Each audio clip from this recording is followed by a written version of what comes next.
Assalamu alaikum waislamu wote kiujumla. Kwa jina naitwa Hemed Juma almaarufu Pacha wa Shilingi.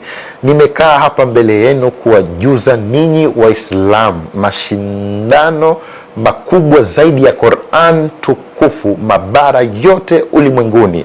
Mashindano hayo yanafanyika tarehe 1 Machi, yani mwezi wa 3, na mashindano haya yakisimamiwa na nguli mkubwa kabisa wa Qur'an, Sheikh Nurdin Kishki. Jamani, nani asiyemjua? Mnakaribisha waislamu wote, na mashindano haya yatafanyika pale Benjamin Mkapa siku ya Jumapili asubuhi saa 12 mpaka saa 7 mchana, na kiingilio ni bure kabisa. Ncha kwa ncha, bega kwa bega, mkono kwa mkono, mguu kwa mguu, wote tukutane kwa Mkapa. Wabillahi taufik, shukran. Shika ncha yako na shika ncha yangu. Qur'an ni ncha kwa ncha, bega kwa bega, mkono kwa mkono, mguu kwa mguu, hadi kwa Mkapa.